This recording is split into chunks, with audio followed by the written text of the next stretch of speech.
Hi, I'm Pete Kenworthy. And I'm AC Jepson, and this is Healthy at UH. Today we are breaking down two diets that are on the minds of just about everybody these days who want to lose a few pounds, and let's just face it, that is about everybody that I know. I guess you could call these fads. We're talking about the keto diet and intermittent fasting. So some don't even call them diets, some call them lifestyles, right? So one thing's for certain, though, there's a lot of buzz and, frankly, some confusion around both of these. So I'll start with intermittent fasting because this is one that I've tried. I'm actually currently trying now. It's dieting that restricts the amount of time that you're allowed to eat. So the appeal here is you don't need to count calories or eat certain foods. All right, I'll jump in with keto. I've tried that before. That's an extreme low-carb diet that forces your body to burn fat for energy instead of using carbs to do that. It causes you to go into a state of ketosis. Right. So what's interesting here is intermittent fasting is supposed to do the same thing. At least that's what I thought. But are they healthy and are they right for everyone? Well, my question is, can I cheat my way to ketosis? That's what I want to know at the end of the day. Like, can I take a supplement and make this happen? Yeah. And as we know, every time we talk about any subject here is that you and I aren't necessarily the experts here, but we have one with us, and our guest is Megan Featherstone, and she has all the answers for us, a clinical dietitian at UH and a wellness coach. First, Megan, thanks for being with us. Thanks for having me. What is ketosis, and how do these diets get you there?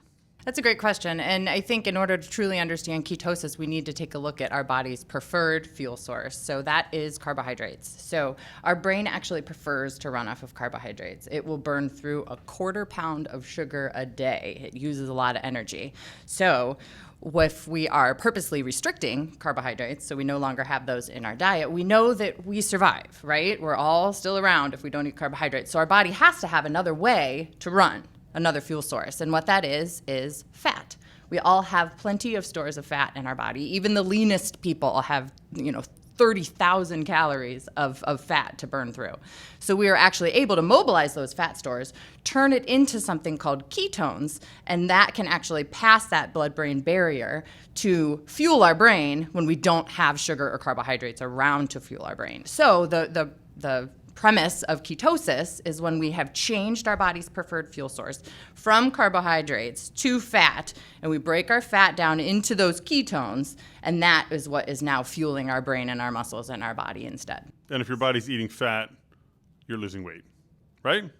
If you're staying in ketosis. But is ketosis a good place for your body to be in all the time? And do both of these diets get us there?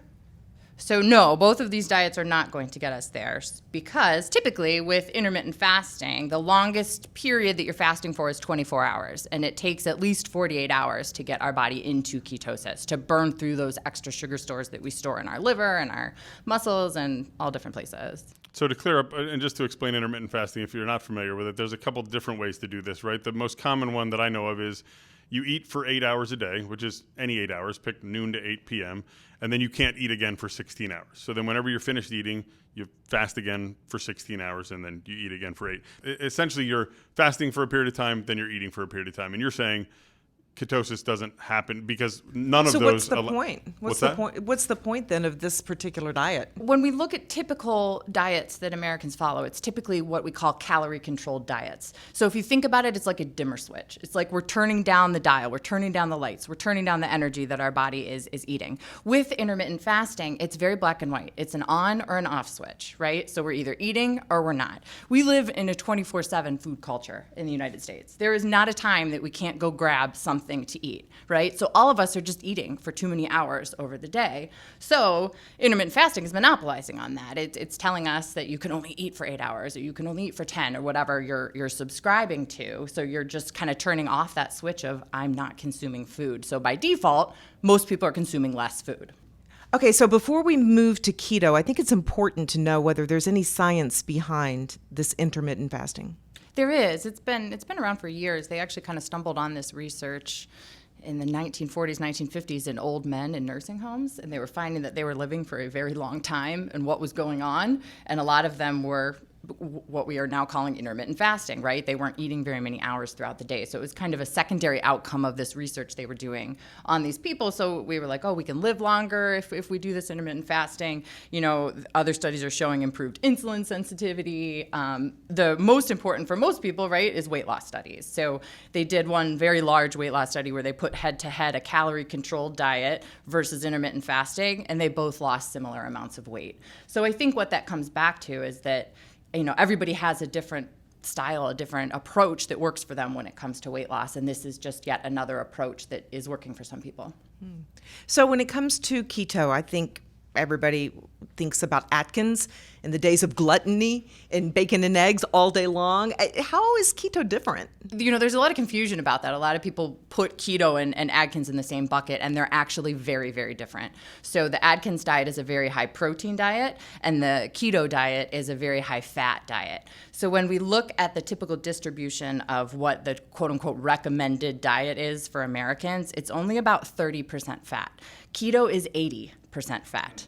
So it's 80% fat, 75 to 80% fat, 15% protein, and then 5 to 10% carbs. So it's completely different than the way most Americans are eating. That can't be good for you, huh?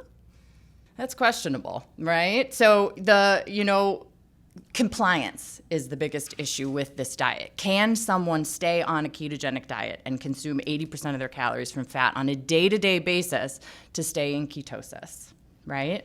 So a lot of the research that they are doing, they control this. They give you food that meets these parameters, and they're finding from some of this research some very interesting concepts. But can we replicate that in the real world consistently enough to see these same things? Is there anything, I've heard of this keto brain. I don't know, I'm not necessarily sure what it is. I haven't tried this keto diet. It sounds almost impossible to do. I can't imagine eating 75 to 80% fat, and maybe I just don't understand what foods have those fats.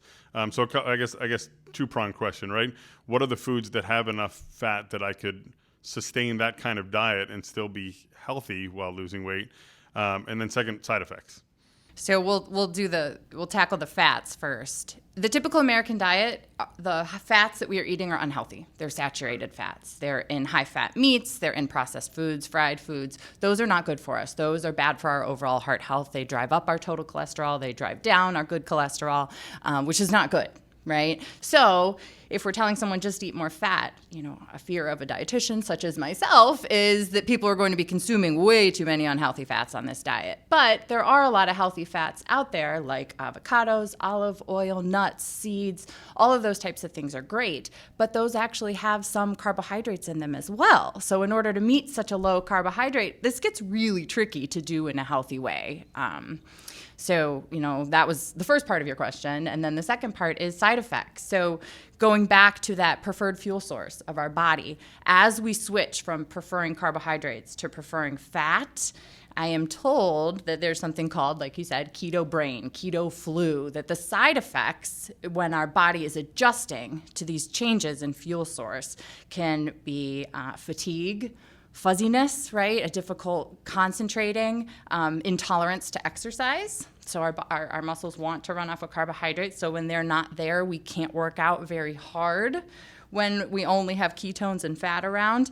And they actually did a really interesting study where they looked at people's desire to exercise. And it found that when people were in ketosis, they did not have that drive to exercise, which we know that drive to exercise is an issue for a lot of Americans, right? So then put the keto, diet on top of there, and I'm not sure we're going to be exercising much. This can't be too good for athletes, I wouldn't think. It's not preferred for athletes. They've done a lot of interesting research looking at performance when someone is on a ketogenic diet, and in people who are trying to backpack across, a very cold climate by themselves, and they can only take so much food with them, and they need to use their fat stores. There's really cool research on that, right, is to being able to mobilize our own fat stores. But what we know for competitive athletes that want to outrun somebody at the end of a race, right, that sprint capacity, that high intensity exercise will not be possible when you're on the ketogenic diet, because that is a carb-dependent type of exercise. So we see performance kind of tank. One more question. It's the most important. Can't I take a supplement just to send me right into ketosis? Please say yes. I'd be out of a job, right? No. And that's what's really hard about this is we live in a world and that we want quick results fast for minimal effort. That seems to be what everybody's looking for when it comes to diet and exercise, and it just doesn't exist. It's hard work, it's eating well, it's exercising, and finding what works best for you and your goals in life. So the bottom line is, as it always is, eat right and exercise. But if you're going to try a diet and you want to get into ketosis, the keto diet's the one for you. Intermittent fasting won't get you there, but it might be the diet for you as well. Until next time, for more health news, advice from our medical experts, and Healthy at UH podcast, go to uhhospitals.org/blog.